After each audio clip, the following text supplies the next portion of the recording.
Bom dia para todos. Vamos para mais um encontro sobre a Prajna Paramita. Nós estamos vendo agora o comentário do Dalai Lama do Sutra da Prajna, do Sutra do Coração, que é a Prajna Paramita em 25 versos. Eu estou fazendo a minha apresentação baseado nesse livro do Dalai Lama, chama Essência do Sutra do Coração. Coração, como a gente já viu, ele é uma palavra em sânscrito que também significa coração, significa essência. Então, quando você fala o Sutra do Coração, o que a gente está querendo dizer é a essência da Prajna Paramita, certo? O resumo da Prajna Paramita, a essência da Prajna Paramita, é isso que a gente está vendo. Você podia me emprestar isso? Aqui na coisa. Obrigado. Vamos fazer primeiro a leitura da Prajna Paramita para a gente continuar o nosso estudo. Que bom. Essência do vitorioso conhecimento transcendente. Assim ouvi. Certa vez o Bhagavata estava em Rajagriha, na colina dos Abutres, na companhia da grande comunidade de monges e da grande comunidade de bodhisattvas. Entrou no samadhi denominado percepção profunda, que observa atentamente todos os fenômenos. No mesmo momento, o sublime bodhisattva Avalokiteshvara, estando em absorção no conhecimento transcendente, viu que a natureza dos 5 agregados era vazia. Depois, pelo poder do Buda, o venerável Shariputra perguntou ao bodhisattva Avalokiteshvara: como devem treinar-se os homens e as mulheres afortunados que desejem realizar o profundo conhecimento transcendente? Assim ele falou. Então o bodhisattva Mahasattva Avalokiteshvara respondeu ao venerável Shariputra: Shariputra, aquele ou aquela que deseja entregar-se à prática do profundo conhecimento transcendente devem ver assim. Ele deve ver que a natureza dos 5 agregados é vazia e totalmente pura. A forma é o vazio é a forma não é nada além do que o vazio não é nada além que a forma. Da mesma maneira que as sensações, as percepções, as formações mentais e as consciências são vazias.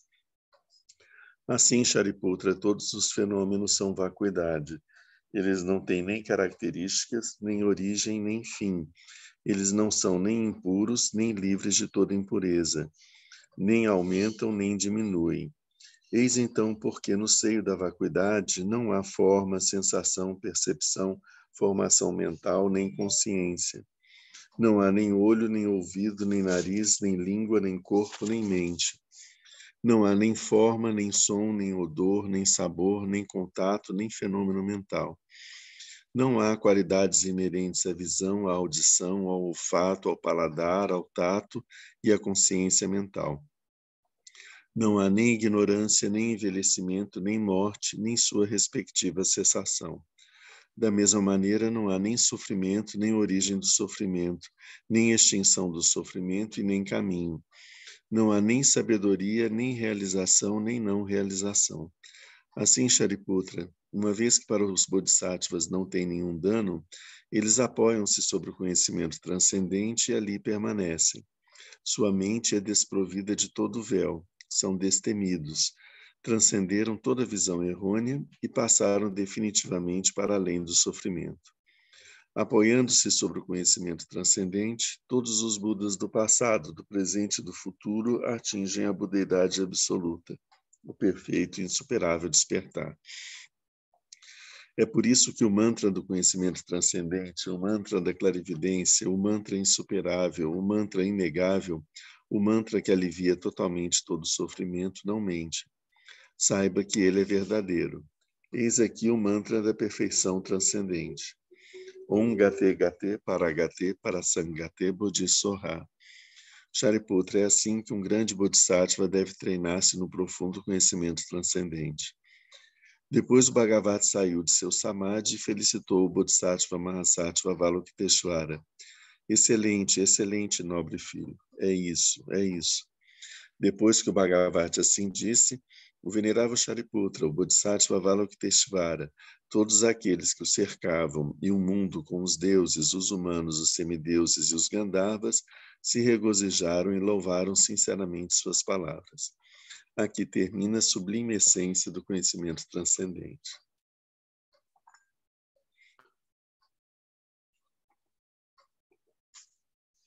Então, o que a gente está vendo nesse texto, agora, nesse momento, é a resposta de Avalokiteshvara à pergunta prática de Shariputra.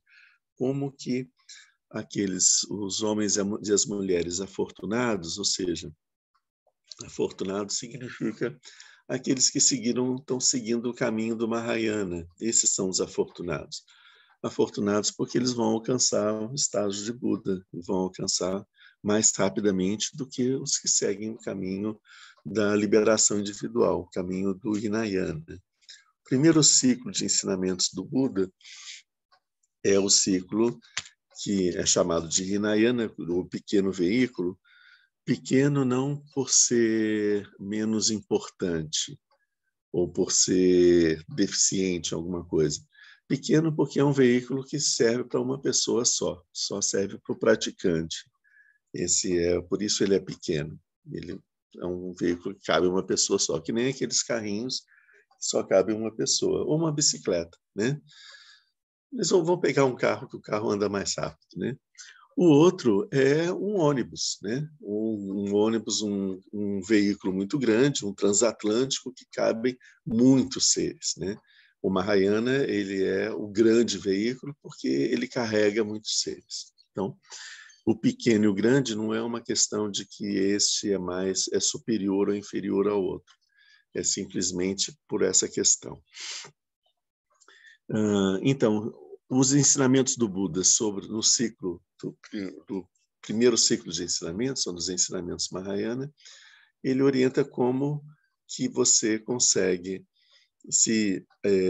corrigir o posicionamento da sua mente e, através da correção do funcionamento da sua mente, você alcançar o estado de Arhat, que é o estado de passar além do sofrimento, chegar ao Nirvana. O ensinamento do Mahayana, ele já busca atingir o mesmo objetivo mas de uma forma, não exatamente o mesmo objetivo, mas de um caminho de uma forma um pouco diferente. Ele, em vez de ser um trabalho de purificação da mente, no caminho do Mahayana, a gente desenvolve 6 qualidades transcendentes, que são qualidades especiais que nos impulsionam para alcançar rapidamente o estado de Buda. Quais são essas qualidades? A generosidade, são as 6 paramitas: a generosidade, o comportamento ético, a paciência, a energia e o entusiasmo, a concentração, capacidade de absorção meditativa, e a sabedoria, a prajna, que é a prajna paramita, né? Paramita significa a perfeição dessa qualidade. Então, essas qualidades têm que ser perfeitas, né? A generosidade perfeita, a ética perfeita, a paciência perfeita, o entusiasmo, a energia perfeita, a concentração perfeita e a sabedoria perfeita. Sabedoria, o que ele quer dizer com sabedoria, né? Como a gente traduz esse prajna? A melhor tradução que a gente achou foi conhecimento transcendente. Por exemplo, eu tenho um conhecimento sobre esse texto, um conhecimento conceitual. Eu vejo ele, eu vejo como que ele foi feito, as cores, as palavras, o significado das palavras. Esse é um conhecimento mundano, comum, conhecimento da nossa mente no funcionamento normal. O conhecimento transcendente é quando eu olho para esse objeto e vejo ele na sua verdadeira natureza, o que ele realmente é, tirando todas as atribuições que a minha mente empresta para ele, né? Então, o que a gente chama de sabedoria é esse conhecimento transcendente, que vai além dos nossos conceitos, do funcionamento da nossa mente, o funcionamento habitual, cotidiano, imperfeito da nossa mente. Então, isso seria a prajna paramita. E aqui a gente está vendo essa exposição de todo o caminho para alcançar o estado de Buda. A prática dessas 6 perfeições nos levam ao estado de Buda. Por quê? Porque elas nos proporcionam que a nossa mente vai eliminando, ela vai dissipando os seus véus de ignorância. E assim, sem a ignorância, a nossa mente ela é a mente de Buda. Então, a gente vai começar hoje aqui falando um pouco sobre essa questão da ignorância, para a gente entender isso melhor.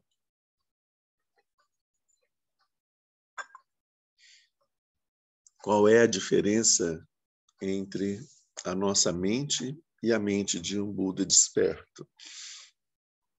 O Buda desperto, a mente do Buda desperto, ela olha para si mesma e ela se reconhece do jeito que ela, exatamente do jeito que ela é. Então, ela tem o olhar dela, que é o olhar do conhecimento transcendente, enxerga a sua verdadeira natureza com toda a sua potencialidade, exatamente do jeito que ela é. O olho do Buda olha para todos os fenômenos e enxerga os fenômenos do jeito que eles são.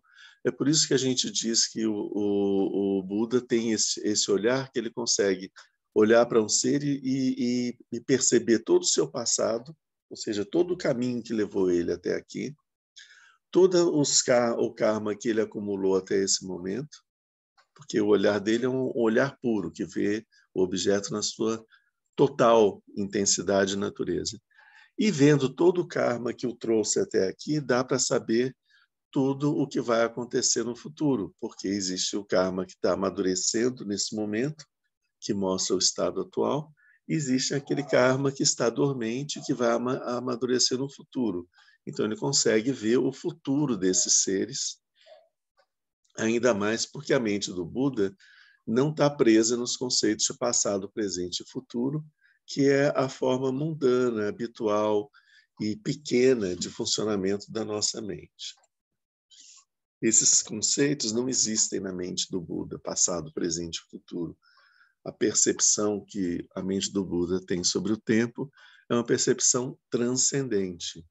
É isso que significa essa transcendência. Transcendência porque está além da nossa forma habitual de ver as coisas. A nossa forma habitual de ver as coisas, nós vemos um mundo sólido, né? A gente vê, a gente sente as coisas sólidas, a gente está apoiado.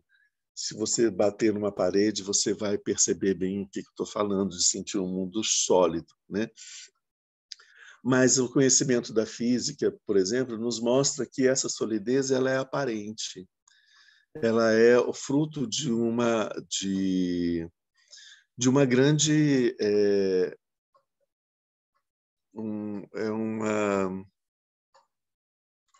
tá faltando a palavra aqui, uma ilusão de ótica. Se a gente for observar o fenômeno, a parede, os objetos, na sua verdadeira natureza, nós vamos ver que isso aqui são grandes espaços vazios, onde existem cargas de energia circulando numa velocidade muito grande. Isso nos dá essa ilusão, essa aparência de ser um objeto sólido, que na verdade ele não é. É claro que existe essa qualidade dessa solidez aqui, mas essa qualidade é dada pela velocidade com que essas cargas estão circulando nesse espaço e quanto que elas estão comprimidas aqui. É isso que dá essa aparência, mas não que isso seja uma coisa absoluta, né? Uma densidade absoluta do objeto, né? Então, isso é a visão transcendente desses objetos, é olhar para esses objetos e saber que eles são espaço, com cargas elétricas circulando e tudo, e que tem essa aparência desse mundo que a gente vive. Então, a realidade mais próxima da sua verdadeira natureza, desse mundo exterior, são isso que eu falei, esses espaços e essas cargas elétricas circulando. A realidade relativa é isso que a gente está vendo. Então, a disposição como essas cargas elétricas se organizaram nesse espaço produzem essa aparência do que eu estou vendo aqui, que é aqui o ambiente do templo, com as trancas pintadas com cores e etc., com o altar, as flores e as pessoas, né? Então, isso é como está no mundo relativo. Qual que é o verdadeiro? É o absoluto ou é o relativo? Os dois são verdadeiros. Só que eles são verdadeiros, mas eles funcionam em níveis diferentes. Quando eu penso no nível absoluto, eu vou entender que todas essas coisas não existem. Elas são um momento, são uma aparência da realidade num determinado momento. Num outro momento, nada disso pode estar aqui. Pode ser uma outra coisa, né? Mas quando no nível absoluto eu vejo isso, no nível relativo eu vejo que existem esse espaço, que existem as pessoas e que as pessoas estão experimentando um grande sofrimento, porque elas não têm a percepção da realidade da forma como ela é. Então elas percebem a realidade de uma forma muito densa, muito concreta e carregada de sofrimento. Então, voltando, a mente do Buda, ela é desobstruída e ela observa todos os fenômenos do jeito como os fenômenos são. Tanto a sua própria verdadeira natureza como a natureza do mundo. A nossa mente, ao contrário, ela está coberta pela ignorância. E o que significa impregnada pela ignorância? O que significa essa ignorância? É a ignorância de não reconhecer a verdadeira natureza. Ignorância significa não reconhecer a verdadeira natureza. Como eu não reconheço a minha verdadeira natureza, então eu me identifico com uma ideia falsa, com uma mentira, com uma ilusão. E essa ilusão é isso que eu chamo de eu, pessoa, né? Isso não é a minha verdadeira natureza. É aquilo que eu coloco eu não consigo ver a minha verdadeira natureza. Então eu coloco num lugar alguma coisa. Essa coisa que eu coloco é o eu, a pessoa, a minha identidade, né? Eu não consigo ver o mundo na sua verdadeira natureza. Então eu vejo o mundo dessa forma, como a gente está vendo aqui, já que somos todos seres humanos, né? Se eu fosse uma formiga, eu veria esse mesmo mundo de uma forma diferente. Como assim? Uma formiga entrando aqui, a percepção que ela tem desse espaço é totalmente diferente da percepção que a gente tem. Ela estaria vendo bem do nível mais rasteiro, né? E para ela seria uma vastidão muito grande para poder chegar até a fruta que ela está querendo provar. Então, ela vai ter que andar, de repente, ela tem um tapete que é um obstáculo incrível que ela tem que vencer para poder chegar até aqui. Então, assim, a experiência que ela vai ter desse lugar é totalmente diferente, né? E a experiência de calor, de frio, de umidade, tudo vai ser experiências diferentes. Os animais veem o mesmo mundo que nós vemos, mas de uma forma diferente, né?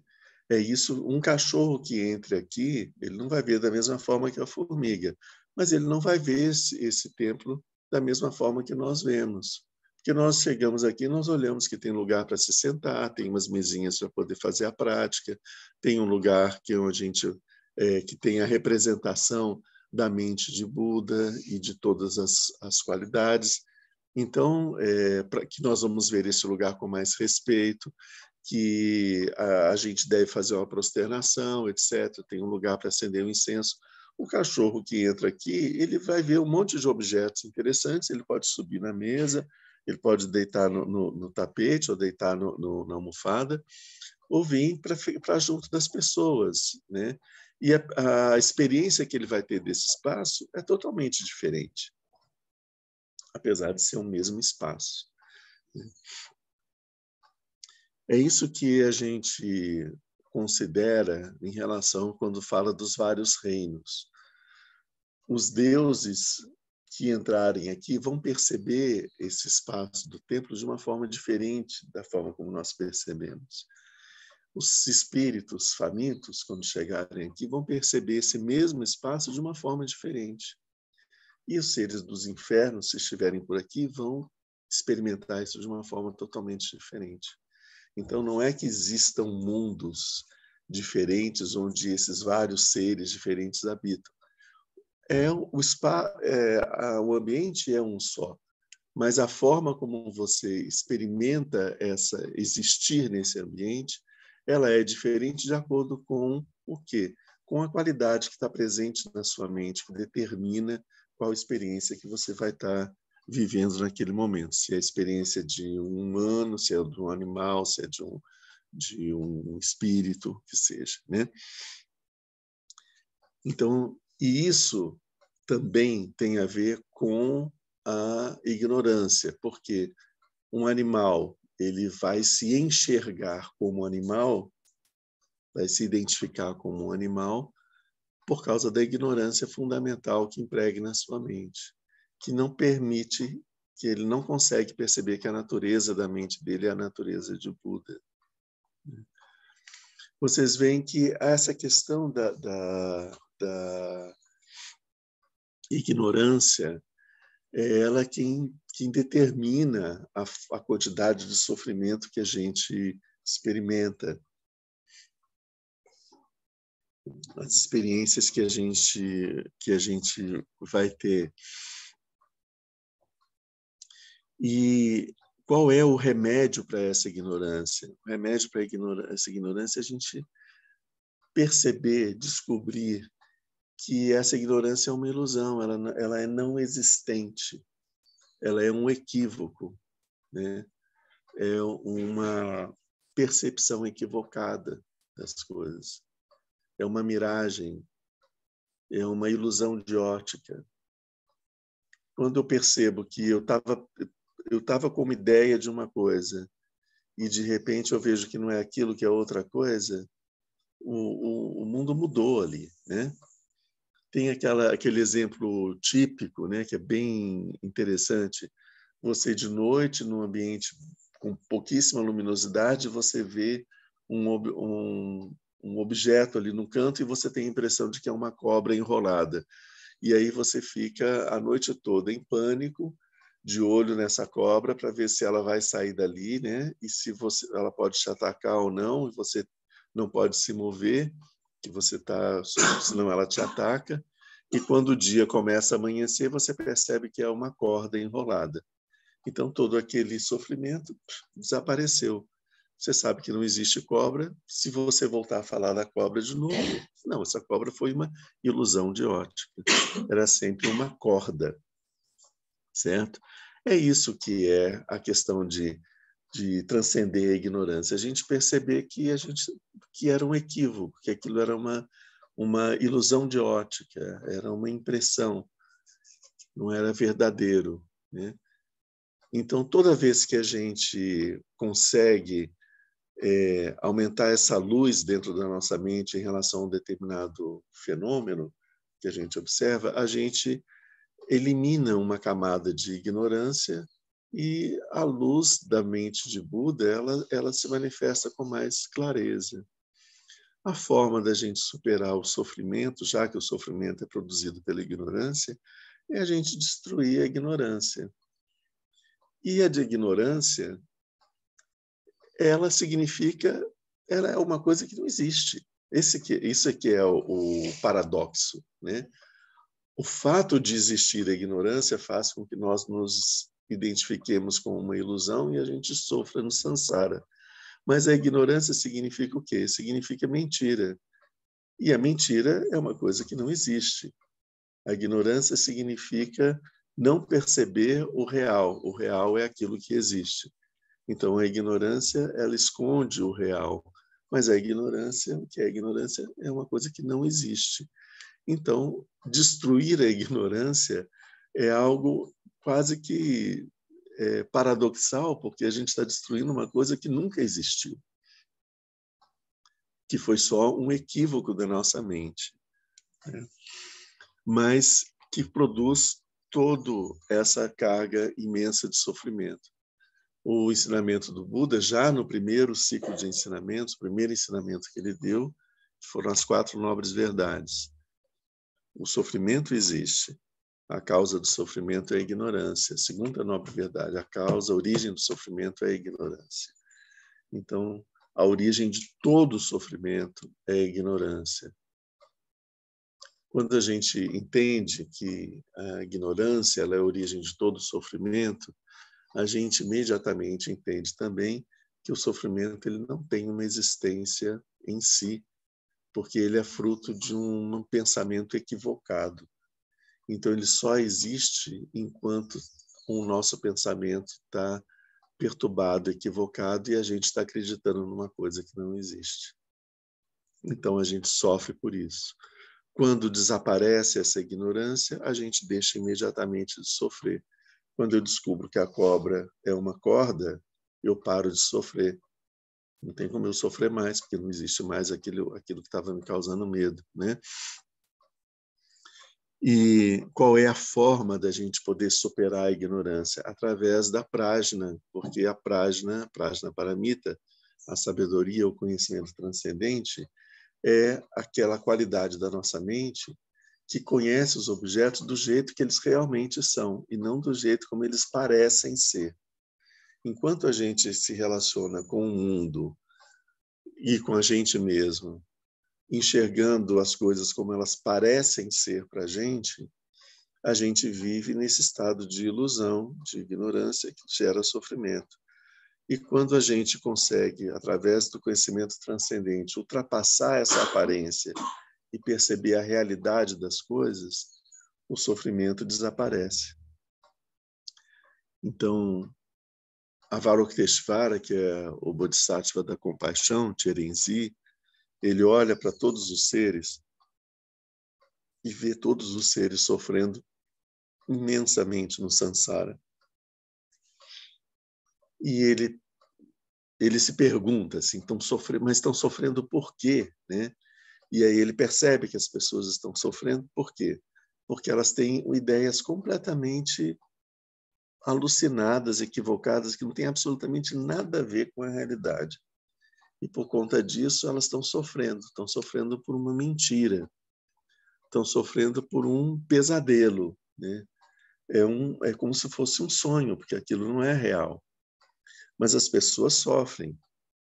Então, o que ele pensa em fazer? Eu preciso ajudar as pessoas a perceberem a mentira que está fazendo eles sofrerem, né?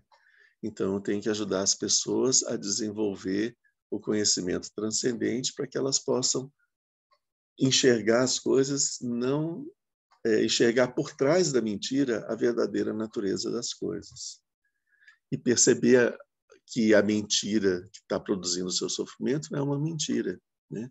Por isso é que a prajna paramita, que é essa qualidade que faz com que a nossa mente se dissipe de toda a ignorância e nós possamos ver as coisas como elas são e com isso nos tornarmos Buda, que nós já somos, só que a gente não percebe isso por causa da ignorância, ela está intimamente ligada com a compaixão. Se você percebe as coisas como elas são e você vê os seres sofrendo, você sente compaixão pelos seres por ver que eles estão sofrendo por uma bobagem, né? E se você tem compaixão pelos seres, você ajuda os seres através da Prajnaparamita, perceber a mentira que está por trás dos seus sofrimentos. As duas coisas. É por isso que quem ensina para a gente a Prajnaparamita é Avalokiteshvara, né? O Buda entra na meditação da Prajnaparamita, Avalokiteshvara entra na meditação, na absorção meditativa da Prajnaparamita, e Shariputra pergunta para Avalokiteshvara como é que a gente deve treinar essa mente. E aí é Avalokiteshvara que vai dar o ensinamento. E ele percebe que existem seres com capacidades diferentes. Os seres de capacidade menor e os de capacidade maior. Os que têm pelo próprio karma, sua própria história de vidas, faz com que eles tenham uma capacidade de compreender alguns ensinamentos, algumas realidades mais rápido do que outros. Para os seres de capacidade inferior, que somos nós, né, o Avalokiteshvara ele começa a dar um ensinamento. Então, que segue o caminho que nos leva até o estado de Buda. Para a gente, como que é esse caminho? O Mahayana ele coloca que nós temos 5 caminhos, um na sequência do outro, né? O primeiro é chamado caminho da acumulação, onde a gente, basicamente, toda a nossa prática ela se resume, por assim dizer, na acumulação de méritos e na acumulação de prajna, de sabedoria. Eu vou voltar nele.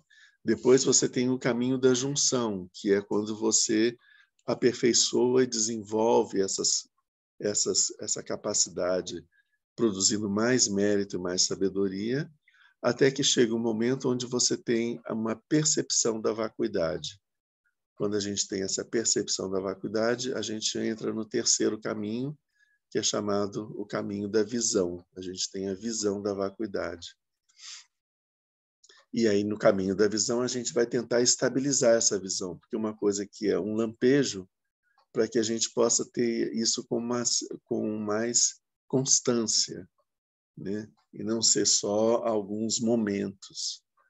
Depois que a gente conseguiu uma estabilidade na nossa visão da vacuidade, começa o quarto caminho, que é o caminho da meditação. E o caminho da meditação nos leva até as portas do estado de Buda, que é quando a gente entra no último caminho, que é o caminho do não ensinamento, né? Que é o que faz a gente vencer a última etapa e nos tornarmos realmente transcendermos, né? O samsara e alcançarmos o estado de Buda. Então, pensando nesses 5 caminhos, ele diz para aqueles que estão como nós no caminho da acumulação. O que ele diz aqui? Então, o Bodhisattva Mahasattva Avalokiteshvara respondeu ao venerável Shariputra: Shariputra, aquele ou aquela que deseja entregar-se à prática do profundo conhecimento transcendente devem ver assim. Ele deve ver que a natureza dos 5 agregados é vazia e totalmente pura. O caminho da acumulação, nós vamos pela nossa prática ética, pela prática da generosidade, pela prática da paciência, pela prática das paramitas, a gente vai adquirindo méritos, que é um karma positivo. Todas as ações meritórias que a gente fizer, elas se tornam fontes de méritos. Esses méritos são os recursos que vão nos ajudar a seguir o caminho adiante. Se a gente adquirir karmas negativos, ou seja, um karma pesado, nefasto, ele vai se manifestar na nossa vida como problemas, como dificuldades, como empecilhos, como obstáculos, né? Vai reforçar qualidades negativas da nossa mente, vai reforçar a nossa ignorância. Então, a gente tem que parar de fazer ações negativas, todas elas, não existe uma pequenas ou grandes, mesmo a menorzinha, ela aumenta a ignorância, a quantidade de ignorância. A gente tem que parar de fazer essas ações negativas e fazer todas as ações meritórias que a gente possa fazer, mesmo as menorzinhas, as mais pequenininhas, né? Mesmo, por exemplo, se você não pode fazer nada para ajudar alguém, se você dá um sorriso, você fez um nada, ou se você simplesmente pensou, nossa, eu desejo que essa pessoa fique bem logo, não falou nada com ela, né? De longe, à distância, ficou sabendo, nossa, eu desejo que essa pessoa fique bem logo, que esse problema se passe, né? Faz uma oração, alguma coisa, são coisas tão não aparentes, mas isso aumenta a quantidade de positividade na nossa mente. Isso vai libertando a nossa mente da ignorância. Então, na fase de acumulação, a gente tem que fazer todas as ações positivas que a gente tiver a oportunidade de fazer. Isso é a acumulação de méritos.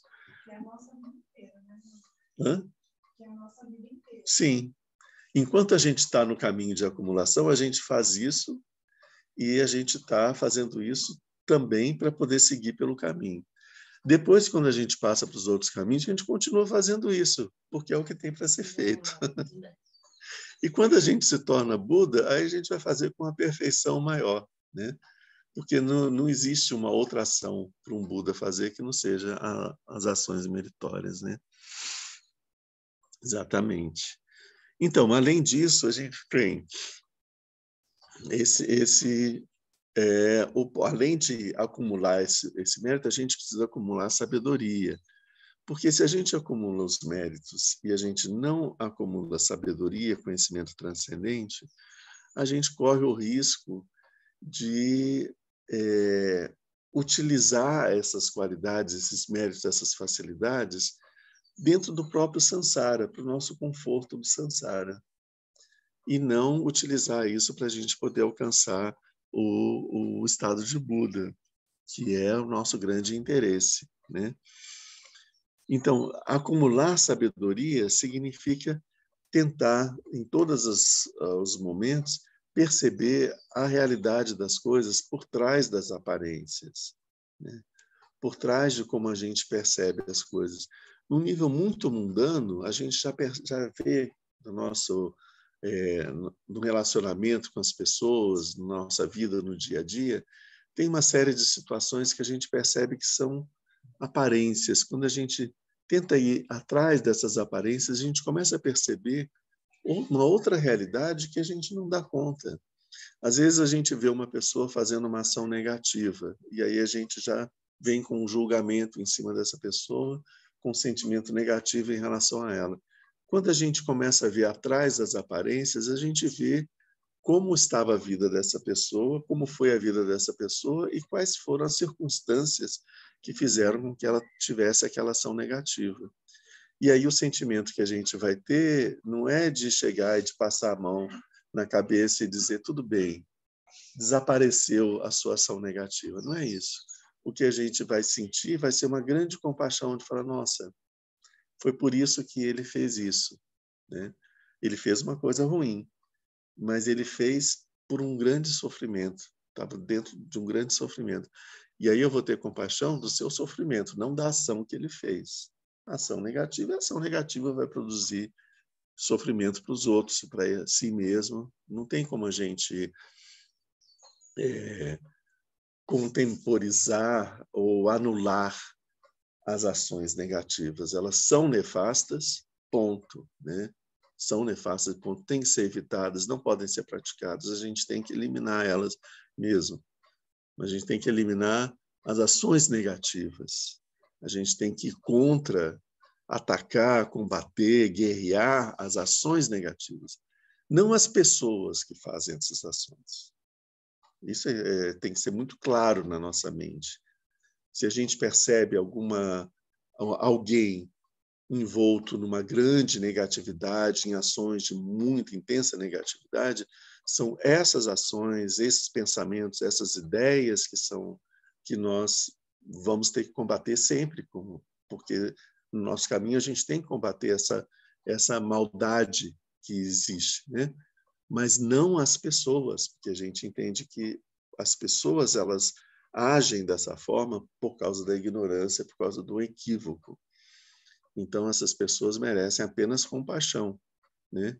E se a gente consegue ajudar essas pessoas a perceber a realidade que está por trás da grande mentira que faz com que elas ajam assim, isso faz com que a gente consiga libertar essa pessoa desse sofrimento, né?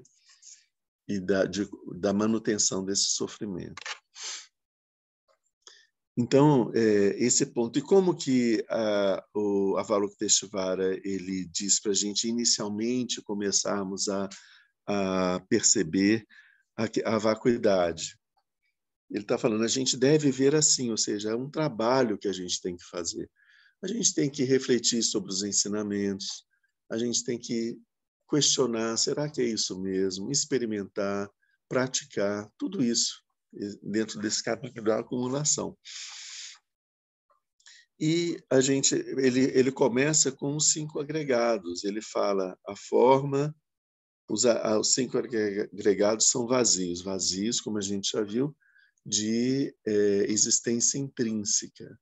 A forma é vazia. Isso é o que a gente viu nas últimas semanas. A forma é o vazio, ou seja, a forma ela não tem uma existência, a forma dos objetos, né? A densidade dos objetos, esse objeto. Ele é vazio, significa o quê? Ele não tem uma existência intrínseca. Ele só existe dessa forma por conta de causas e condições. A reunião de causas e de condições permitiu que ele tivesse essa existência. A existência dele vai durar enquanto as causas e condições estiverem presentes. Quando elas não estiverem mais presentes, ele vai deixar de existir. Então, ele não tem uma existência por si só. A existência dele depende de circunstâncias, ou seja, da reunião de causas e condições. O vazio é a forma que a gente viu da última vez, ou o finalzinho do pensamento, é que justamente por conta das coisas não terem essa densidade, nada ter essa densidade em si, delas serem frutos dessas circunstâncias, e essas circunstâncias estão sempre se modificando, isso permite que haja movimento no mundo. Porque se tudo tivesse uma existência sólida em si, as coisas não mudariam nunca. Elas seriam sempre as mesmas. Não mudariam e não haveria um movimento possível, né? Então, assim, o fato de que as coisas não têm uma existência em si, mas elas aparecem num determinado momento e continuam com a sua existência até o momento em que as condições deixam de acontecer, modificam, isso faz com que as coisas sejam mais fluidas. Então, a vacuidade, vacuidade, ou seja, a falta de existência intrínseca das coisas, permite que as sementes kármicas e as condições interajam e os fenômenos apareçam, existam e depois desapareçam e depois possam reaparecer de novo e tudo, justamente porque não existe uma existência em si sólida. Eles estão sempre fruto das circunstâncias.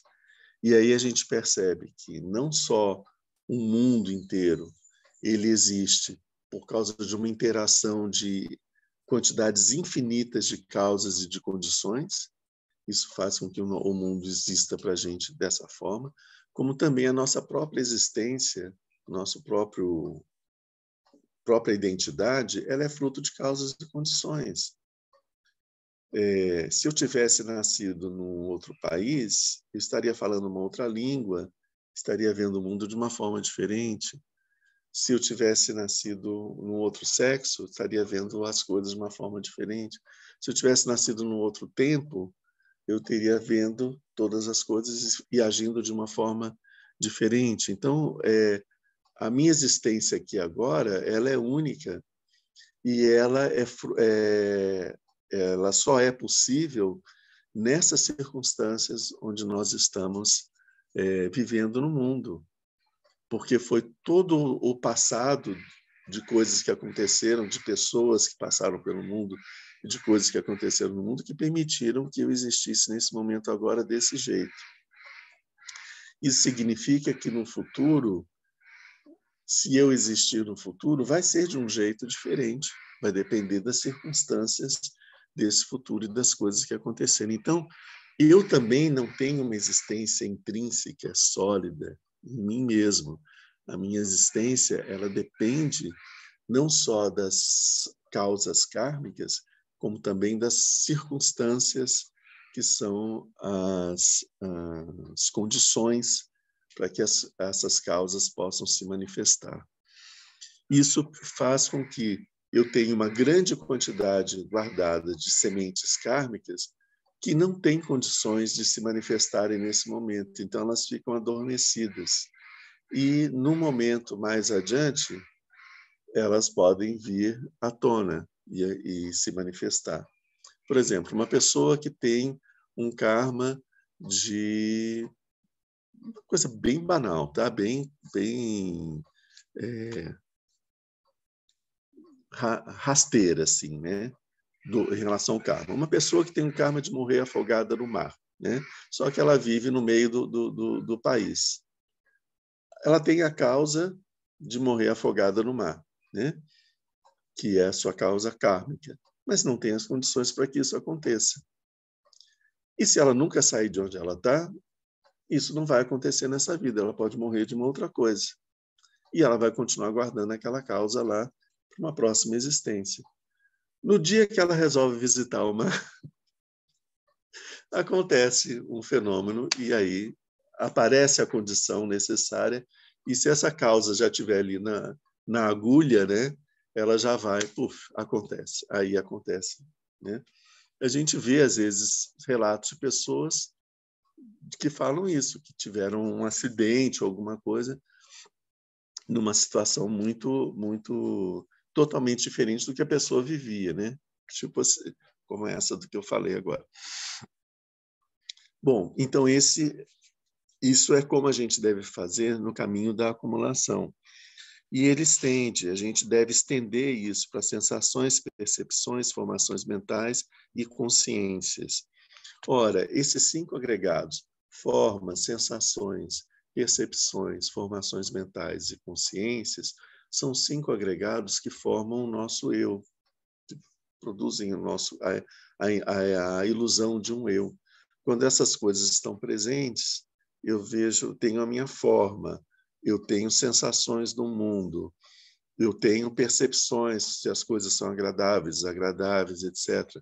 Formações mentais, a minha mente produz pensamentos, classificações sobre as coisas, etc. E com uma consciência limitada, mas uma consciência sobre o que são as coisas que eu estou percebendo. Então, a consciência desses fenômenos mentais acontecendo me dá, então, a consciência, então eu existo. Eu sou aquele que está experimentando todos esses fenômenos. Quando esses 5 agregados estão presentes, aparece uma imagem de um eu e a gente se identifica com ele. Então, é isso que o Shariputra está dizendo. Todas as sensações e percepções também são vazias, elas não têm uma existência intrínseca. Tudo isso depende das circunstâncias para que isso possa estar existindo. Então, o seu próprio eu, né, ele não tem uma existência intrínseca, mas ele depende de causas e condições. Então, a forma como a gente deve inicialmente, né, abordar a vacuidade é vendo a vacuidade do nosso próprio eu, percebendo que o quanto que, dependendo das circunstâncias, o nosso eu seria um pouquinho diferente. A gente gostaria de outros tipos de roupas, gostaria de outro tipo de música, a gente falaria de uma forma diferente. Na nossa própria vida, né, com a nossa própria personalidade, a gente percebe como coisas que a gente considera, tipo, isso é o meu gosto, isso é a minha identidade, isso é ser quem eu sou, tudo isso é uma balela. Isso só não é a minha verdadeira natureza. É simplesmente as circunstâncias que fazem com que eu me manifeste dessa forma. Se essas circunstâncias mudassem, eu seria outra coisa? Ou, na verdade, eu sou uma outra coisa e acho que eu sou isso que eu estou vivendo agora, né?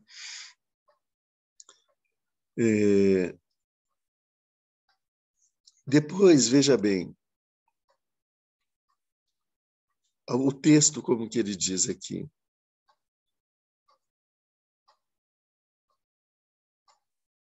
Sensações, percepções, formações mentais são vazias. Então, ele fala o seguinte, assim, Shariputra, todos os fenômenos são vacuidade. Ponto. Então, aqui, primeiro ele diz, a gente deve aprender a perceber, a ver os fenômenos, ver a vacuidade dos fenômenos. Ou seja, é um processo que eu ainda não alcancei, mas que eu tenho que ver entender a vacuidade desses fenômenos. Eu vou fazer um processo intelectual, um processo de meditação, de raciocínio, de compreensão e tal, enquanto eu pratico as acumulações. Depois que eu consegui chegar a ter uma compreensão de que o vazio é a forma é o vazio, etc., então eu vou estender isso, caminho da junção, para as sensações, para as percepções, para as formações mentais e para as consciências, abrangindo para perceber essa vacuidade do meu próprio eu.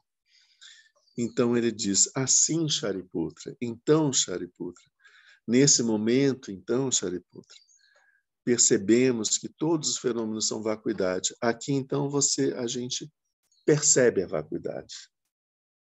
Aqui, o Avalokiteshvara começa a ensinar o caminho da visão. Assim, Shariputra, todos os fenômenos são vacuidade. Como que a gente vai manter essa percepção da vacuidade, afastando todas as coisas que fazem com que a gente considere com concretude as coisas. Então, ele diz aqui, eles não têm características. Aparentemente, a sua mente vai dar características para os fenômenos, mas isso é uma projeção da sua mente. Eles não têm características. Eles não têm origem nem fim. Eles não nascem nem morrem. Isso é uma aparência. A sua mente dá uma origem de nascimento e de morte, mas os fenômenos eles não têm uma existência em si para poderem surgir e ser e depois morrer, né? Eles aparecem, desaparecem pelas condições, causas e condições. Então, eles não têm origem nem fim. Eles não são nem impuros, nem livres de toda impureza. Essa noção de impureza dos fenômenos ou de pureza dos fenômenos são conceitos da nossa mente.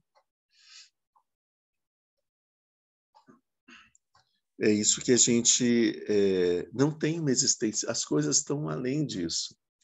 É a nossa mente que julga os fenômenos e que atribui para eles essas qualidades, entre aspas, né?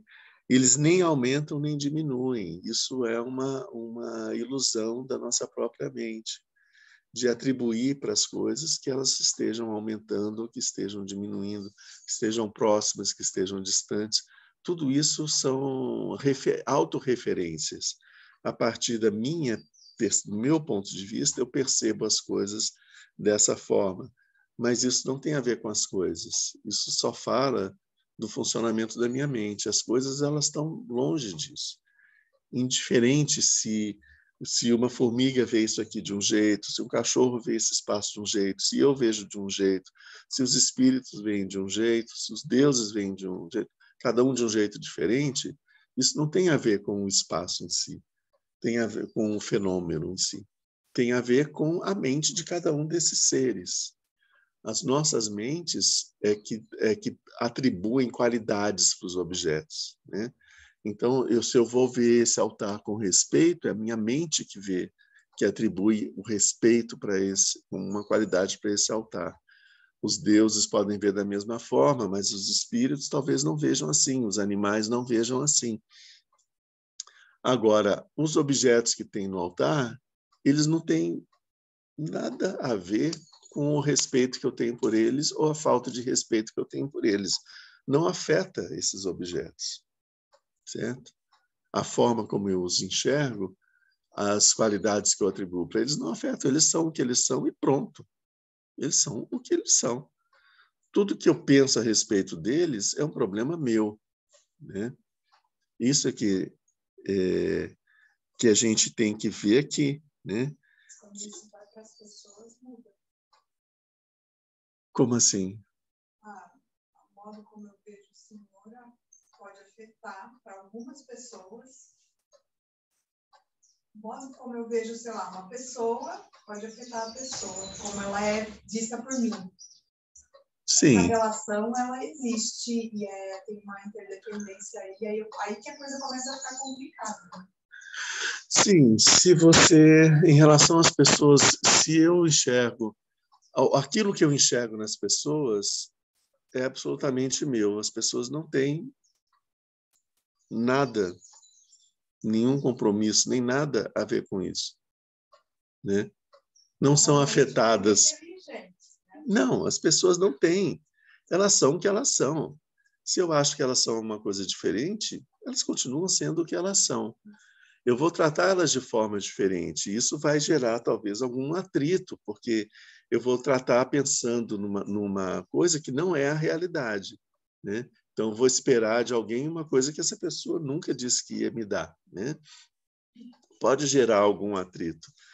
Essa pessoa também me enxerga de uma forma totalmente equivocada. E, algumas vezes, essas visões equivocadas que a gente tem uns dos outros permitem que a gente construa uma história durante um certo tempo baseada nessa mentira, e ela vai durar durante um certo tempo, mas chega um momento em que ela não tem condição de se sustentar mais, porque ela não é real. Então, a verdadeira natureza das pessoas faz com que aquela ilusão desapareça. Pode ser aparecer outras ilusões, né? Mas realmente as pessoas não conseguem, a projeção que eu tenho das pessoas não cola naquela pessoa. As ações que eu vou, porque é isso que você está falando, as ações que eu vou agir podem chegar a fazer com que essa pessoa modifique de alguma forma, né? A partir da forma como eu trato essa pessoa, ela pode pensar algumas coisas e despertar algumas ideias, sentimentos ou algumas causas kármicas e ela realmente modificar. Mas isso é muito, muito raro de acontecer, né?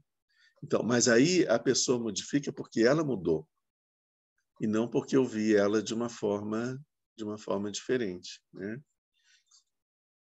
E ela mudou em que sentido? Mudaram as causas e condições internas dessa pessoa, né?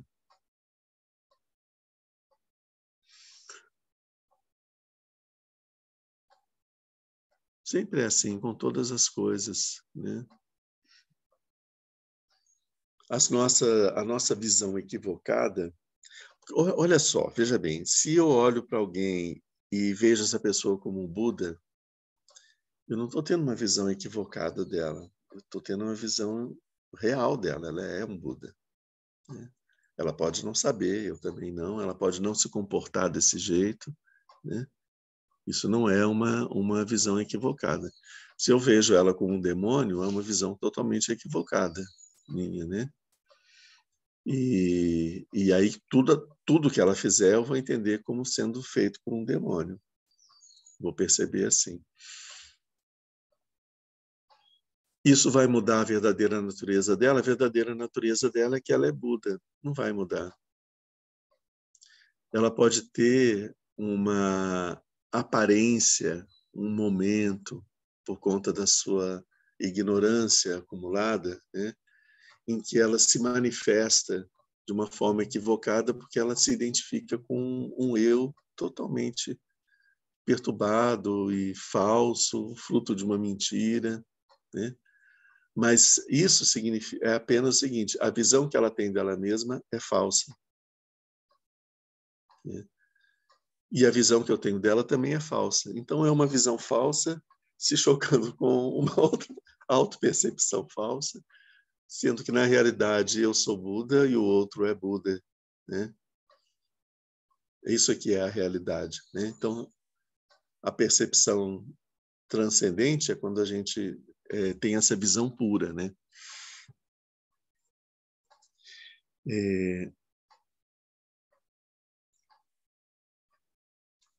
Então vamos seguir aqui um pouquinho esse segundo treinamento, o treinamento do caminho da visão. Isso é chamado de o profundo, dotado de 8 aspectos. A gente afasta os 8 características do objeto que a nossa mente atribui para eles. Essa passagem mostra o modo de se entrar pelas 3 portas da liberação no caminho da visão. Vocês lembram que a gente falou meses atrás sobre as 3 portas da liberação? São as 3 portas da vacuidade. A gente viu nos auxiliares para a iluminação, a gente viu isso. Essas 3 portas. A primeira porta é a porta chamada a porta da percepção da vacuidade. Quando Shariputra diz, Avalokiteshvara diz, Shariputra, todos os fenômenos são vacuidade. Eles não têm características, né? 1, 2, 3, 4, 5.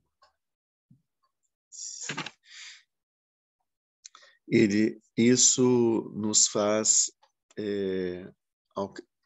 dirigir para o estado de Buda pela porta da vacuidade, a percepção da vacuidade dos fenômenos. Eles não têm características, eles não têm uma existência intrínseca e eles não têm características. Essas características são projeções da minha mente. Quando eu penso que eles não nascem, não cessam, não são puros, não são impuros, não aumentam nem diminuem, isso mostra a porta da liberação plena da ausência de características. Então, a ausência de características, desde esse ponto que eu falei, não tem características, eles não nascem nem morrem, não são puros nem impuros, etc. Essa ausência de características nos ajuda a alcançar o despertar pela porta de ausência de características.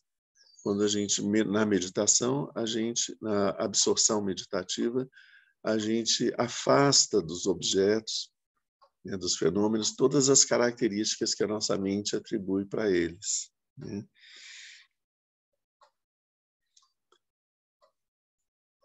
Quando a gente vê em seguida que ele fala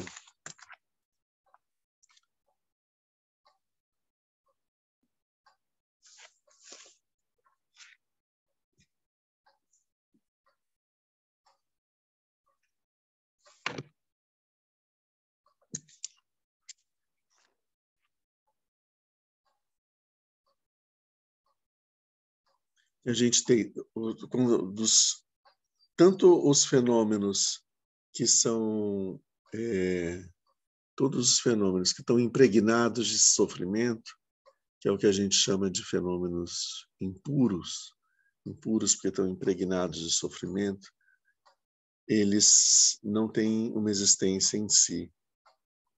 Todos os fenômenos que são desprovidos de sofrimento, que são os fenômenos puros, eles também não têm uma existência em si. Entende? Quando a gente observa todos os fenômenos e a gente observa que para alguns deles a gente atribui uma quantidade variável de sofrimentos, isso é uma projeção da minha mente. Isso não é a natureza dos fenômenos, isso é uma projeção da minha mente. E se existem fenômenos para os quais eu atribuo felicidade e não sofrimento, isso é uma projeção da minha mente. Sofrimento e felicidade são experiências de mundo que a minha mente tem. Isso não tem a ver com o fenômeno em si. O fenômeno em si, ele não tem nada a ver com a forma como a minha mente experimenta ele. Isso é só da minha mente. Mas quando você sofre uma agressão, vamos bem assim, uma agressão física. Uhum. Né? Esse a grande questão, sempre chega nesse ponto.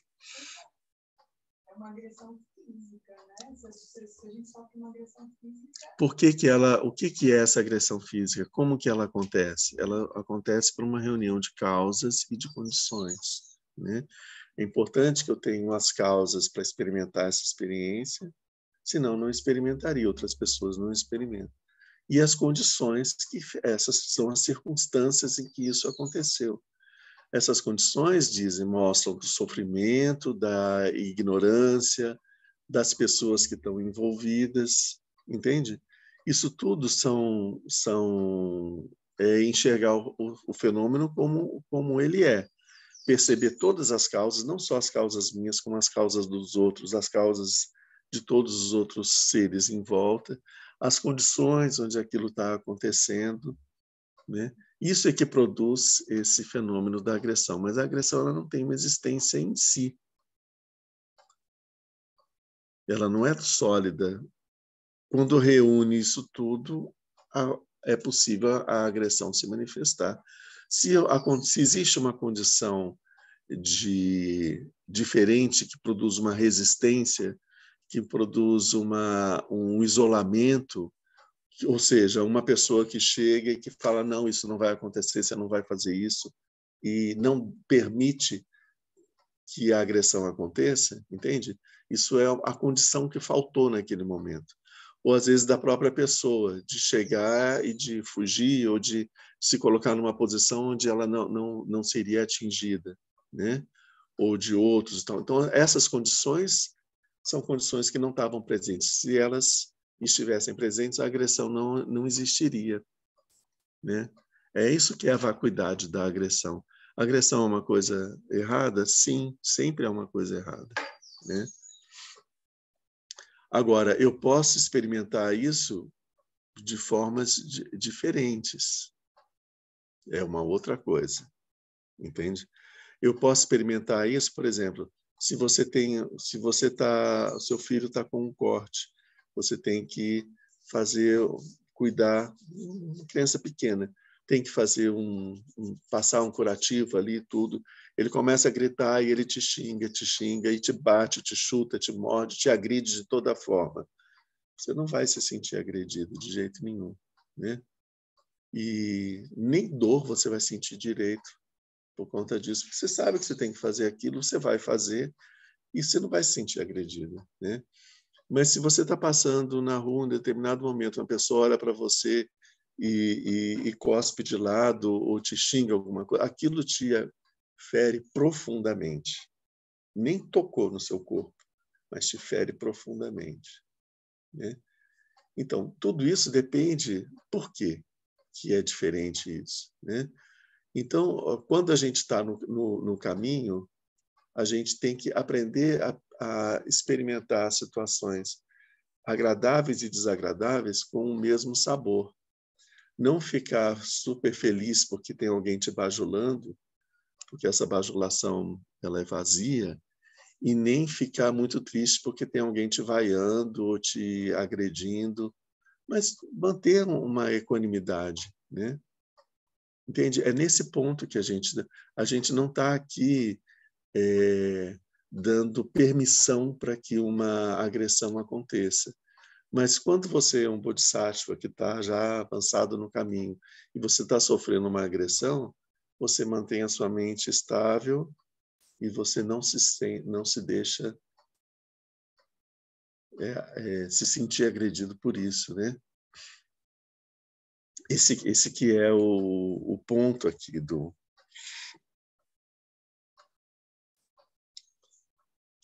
Então, tanto os fenômenos impuros, eles são vazios, e os fenômenos puros, aquilo que a gente atribui felicidade, também são vazios. Isso são a forma como eu experimento.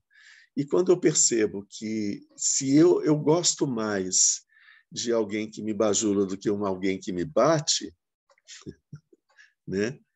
Isso significa que a minha mente ela está pendendo para preferir coisas agradáveis e para rejeitar as coisas desagradáveis. A minha mente ela fica funcionando no modo a ir atrás daquilo que é desejável e fugir daquilo que é desagradável e indesejável. Quando a minha mente está assim, ela está dentro do samsara. Como a gente quer transcender esses 3 venenos, apego, aversão e ignorância, então quem está nessa absorção meditativa da vacuidade e percebe que atribui essas coisas aos fenômenos, a pessoa percebe, eu estou atribuindo essa ideia de agradável e de desagradável para esses fenômenos. Isso é a minha mente, né?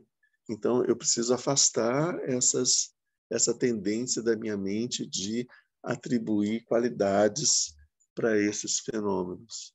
Deixo os fenômenos lá e deixo a minha mente estável aqui.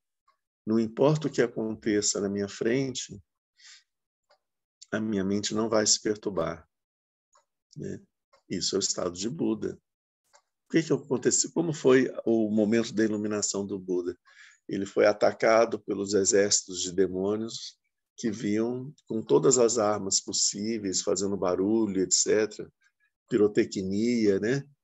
E elefantes imensos, etc. E rochedos sendo arrojados, fogo, etc. E o Buda permaneceu estável. Em seguida vieram as filhas de Mara, que vieram falar com ele. Falaram, nossa, mas como você como você é inteligente, como você está iluminado, como você é isso, você não acha que você precisa descansar um pouco e tal, não sei o que. Vieram com todo um discursozinho mole, suave, agradável, né? Tentando dissuadi-lo. E ele ouviu isso da mesma imperturbabilidade e assim ele alcançou o estado de Buda. Então, ele não se deixou seduzir por nenhum dos 2 extremos, né?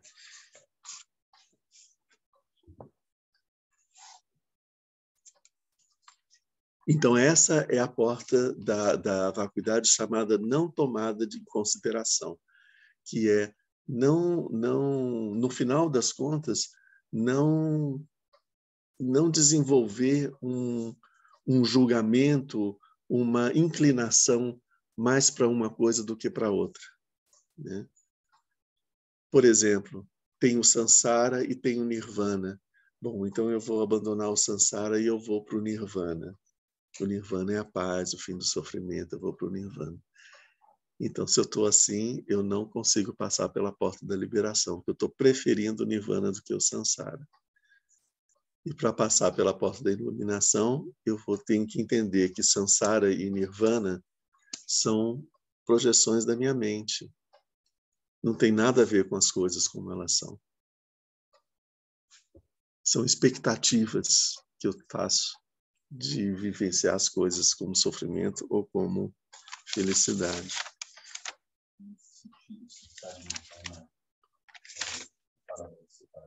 Sim, sim, exatamente. Eles são inseparáveis, né? Eles não são lugares diferentes, né? Eles são formas diferentes de experimentar os mesmos fenômenos, né? Mas também são coisas que a gente... Menos é mais. Quanto menos a gente interagir nesse mundo, talvez a gente já esteja alcançando alguma coisa.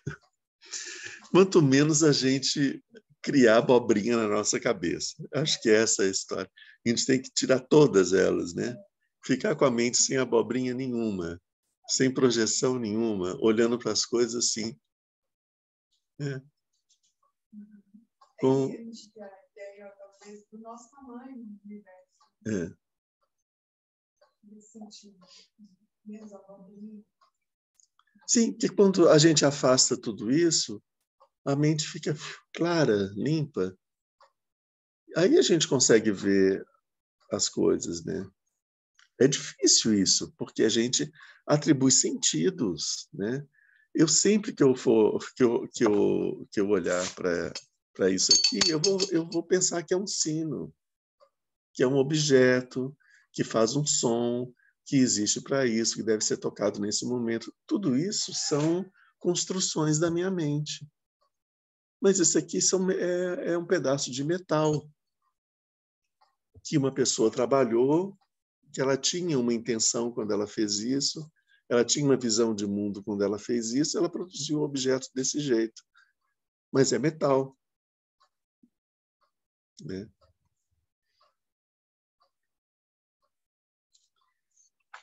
Então, vamos só fechar aqui por causa do nosso tempo que está super corrido. Então, portanto, Sariputta, todos os fenômenos são vacuidades. Tanto se refere às qualidades universais, como impermanência e vacuidade, quanto aos aspectos específicos, por exemplo, as qualidades de uma maçã. Ambos existem no nível relativo, mas não no nível absoluto, como naturezas absolutas. Então, as qualidades que eu atribuo para o objeto, por exemplo, uma maçã, de ser doce, de ser vermelha, de ter um determinado tamanho, de ter o tamanho de uma maçã, né? Tudo isso são construções da minha mente. A minha mente definiu que as maçãs têm todas o mesmo tamanho, né? Um tamanho assim, essa maçã é pequena para uma maçã, ou ela é grande demais para uma maçã. Tudo isso é classificações da minha mente, né? Mas tem algumas características universais que são a vacuidade da maçã. A maçã não tem uma existência em si, ela é fruto de causas e condições. Precisou de ter uma macieira, de ter uma flor, de ter sol, de ter chuva, né? E também a impermanência da maçã, né? Se eu posso comer ela, ela desaparecer, ou eu posso deixar ela ali, ela vai desaparecendo aos poucos, ou alguém pode levar, um animal e tal, não sei o quê. A impermanência da maçã. Agora, até a impermanência e a vacuidade da maçã são ainda construções da minha mente que eu atribuo para o fenômeno. Vocês veem, são características mais próximas da natureza do fenômeno, mas ainda assim é uma produção mental. Então, até essas características são as mais difíceis da gente conseguir afastar, elas ainda aparecem como um véu na minha mente que não me deixa ver o fenômeno como ele é. Eu vejo ele com as minhas concepções do que é impermanência, o que é vacuidade, e etc. Então, a prajna paramita, ela é pular para trás desse funcionamento conceitual da mente para ver o fenômeno do jeito que ele é, sem dar nome nenhum para as coisas. Porque toda hora que aparecer um nome significa que a minha mente está colocando ele dentro de uma caixinha. Né?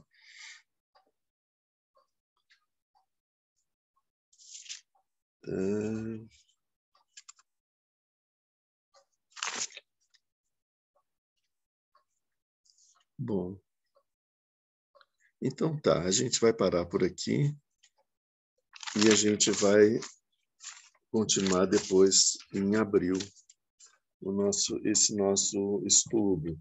A gente vai estar chegando numa parte interessante, que é essa parte do mantra. Mas só é importante a gente ver que aqui, então, como que é esse ponto, que nesse momento Shariputra, Avalokiteshvara começa a falar para Shariputra, olha, então, tá vendo? Então, tudo é vacuidade, né? E quando ele fala isso, já aconteceu essa visão. Isso, os fenômenos são vazios. E ele fala, então, tudo é vacuidade. Está vendo? Eles não têm características. Mas ele só pode falar isso para quem já experimentou, para quem já viu. Então, esse já é um texto que faz sentido para quando a gente tem essa primeira percepção da vacuidade, que a gente chama de primeira terra de Bodhisattva, ou caminho da visão, que acontece nessa primeira terra. Mas, enfim, espero que tenha trazido mais elementos para a nossa compreensão. Deixa eu ver aqui. A gente não vai abrir para perguntas agora e vamos partir logo para o encerramento, que a gente daqui a pouco tem a prática com o Lama Sonam. Em abril a gente retoma esse estudo. Vamos lá. Graças a essa virtude, tendo realizado rapidamente o Mahamudra, possa eu conduzir a esse estado todos os seres, sem exceção. Pela graça do Buda, que obteve os 3 corpos, pela graça da imutável verdade do Dharma em si, e pela graça da infalível aspiração da Sangha, possa essa súplica de dedicatória realizar-se tal como ela é.